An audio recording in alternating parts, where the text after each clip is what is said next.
Si este mensaje llega a tu corazón, no te olvides de darle me gusta para que muchas otras personas puedan encontrar consuelo y alivio en esta noche. En el nombre del Padre, y del Hijo, y del Espíritu Santo. Amén. ¿Cómo puede existir un Dios todopoderoso y cariñoso si hay tanto sufrimiento y tanto mal en nuestro mundo? Quizás sea esa la cuestión religiosa más difícil de todos los tiempos. ¿Por qué Dios no actúa frente al sufrimiento? ¿Por qué suceden cosas malas, al parecer sin respuesta por parte de Dios? En su famoso libro Después de Auschwitz, Ricardo Rubinstein se pregunta cómo es aún posible para un judío creer en Dios después del Holocausto. ¿Cómo podemos creer en Dios frente a su aparente inacción ante el sufrimiento y el mal? Ha habido incontables intentos de responder a esa cuestión, más todavía desde dentro de la experiencia atormentada de los que sufren. Ha habido también muchos intentos de ofrecer una especie de explicación teórica y aceptable. Por ejemplo, Harold Kushner, escribiendo como rabino judío en su libro Cuando ocurren cosas malas a gente buena, trata de responder a la cuestión defendiendo el amor y la bondad de Dios a costa de su poder. Esencialmente, Kushner cree que Dios nos ayudaría si pudiera, pero Dios no es poderoso del todo. Pero replicamos, obviamente, el sufrimiento inocente existe no porque Dios no pueda detenerlo. Moviéndonos dentro de la teología cristiana, Peter Kreeft, Lewis y Teilhard de Chardin, entre otros, han escrito libros penetrantes y lúcidos sobre esta cuestión.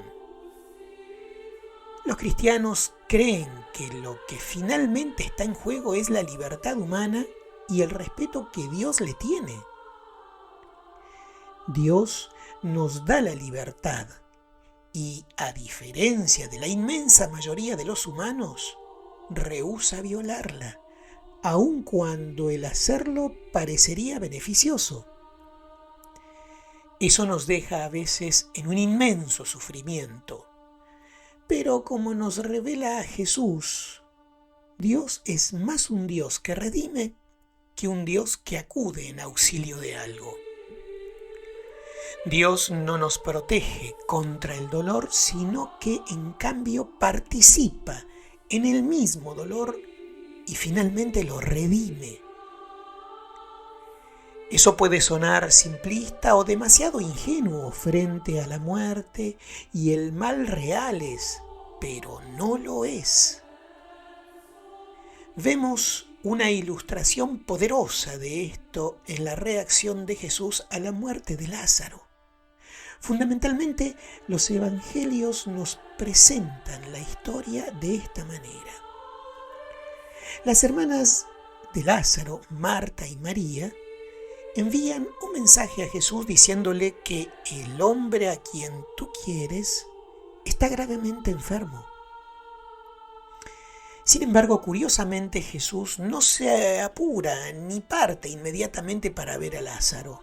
En cambio, se queda 2 días más donde estaba hasta que Lázaro fallece finalmente y entonces recién ahí se pone en camino para verlo. Cuando llega cerca de la casa de Lázaro, Marta le sale al encuentro y le dice: «Ay, Señor, si hubieras estado aquí, mi hermano no habría muerto». Básicamente su cuestión es: ¿dónde estabas? ¿Por qué no viniste a curarlo? Pero Jesús no responde a su pregunta, sino que en cambio le asegura que Lázaro vivirá de una manera más profunda. Marta entonces va a llamar a su hermana María, y cuando María llega repite las mismas palabras, idénticas, lo mismo que había dicho Marta. Si hubieras estado aquí, mi hermano no habría muerto. Sin embargo, viniendo de la boca de María, estas palabras significan algo diferente, algo más profundo. María estaba formulando la pregunta universal y atemporal sobre el sufrimiento y la aparente ausencia de Dios. Su pregunta, ¿dónde estabas cuando mi hermano murió?, formula la cuestión de todos nosotros. O sea, ¿dónde está Dios cuando los inocentes sufren? ¿Dónde estaba Dios durante el Holocausto? ¿Dónde está Dios cuando muere un pariente de cualquiera de nosotros? Pero curiosamente, Jesús no entretiene la pregunta en palabras vanas o teorías, sino que en cambio se siente consternado y pregunta, ¿dónde lo pusieron?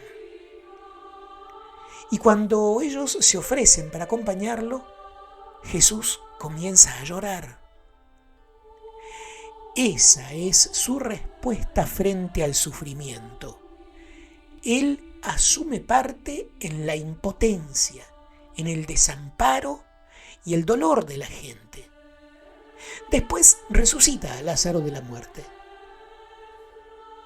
Y lo que observamos en este pasaje del Evangelio ocurrirá de la misma manera entre Jesús y el Padre en Getsemaní y en el Calvario. El Padre no lo salva a Jesús de la muerte en la cruz. Incluso cuando se burlan y se mofan de él, el Padre parece que hace silencio. En cambio, el Padre permite que muera en la cruz, pero después lo resucita. La lección de estas dos muertes y resurrecciones se pudiera formular de esta manera. El Dios en quien creemos no interviene necesariamente ni nos rescata del sufrimiento y de la muerte, aunque se nos invita a rogar por ello. En cambio, después redime nuestro sufrimiento. La aparente indiferencia de Dios ante el sufrimiento no es tanto un misterio que deja aturdida nuestra mente, cuanto un misterio que tiene sentido solamente si te entregás y abandonás a un cierto nivel profundo de confianza. El perdón y la fe funcionan de la misma manera. Tenés que tirar al aire los dados con confianza. Nada más puede darte una respuesta satisfactoria. Y no digo esto de manera superficial, como si yo fuera un charlatán. Conozco demasiadas personas que han sido heridas, y yo mismo he sido herido brutal e injustamente, de tal forma y de tantas maneras que se nos hace difícil aceptar que haya un Dios todopoderoso que se preocupa de los humanos. Pero algunas veces, la única respuesta a la cuestión del sufrimiento y del mal es la que Jesús dio a María y a Marta. Impotencia compartida, aflicción compartida y lágrimas compartidas, sin intento alguno de tratar de explicar la aparente ausencia de Dios, sino suscitar en nosotros una confianza callada de que ya que Dios es cariñoso y todopoderoso, al final todo terminará bien y algún día, el abrazo de Dios redimirá nuestro dolor. Señor Jesús, amigo fiel, vengo a vos al final de este día con el corazón cansado. A veces me pregunto dónde estás cuando el dolor parece no tener fin, cuando las lágrimas nublan mi mirada. Hoy enfrenté desafíos que parecían montañas. En algunos momentos sentí tu presencia, en otros te busqué sin encontrarte. Ahora comprendo que no siempre vienes a rescatarme del sufrimiento, sino que caminas al lado mío compartiendo mis lágrimas, como con María y Marta. No ofreces explicaciones, sino tu compañía fiel. Te agradezco por esta nueva mirada. Es difícil, pero te agradezco porque es una realidad. Y te agradezco por enseñarme que la redención surge después del dolor, como la luz después de la noche. Confío en que aunque no entienda ahora, tus brazos redentores transformarán mi sufrimiento en esperanza. En esta confianza descansa mi corazón esta noche. Amén. Compartí esta reflexión con alguien que necesite un poco de esperanza en esta noche. Que tengas un buen descanso. Dios te bendiga.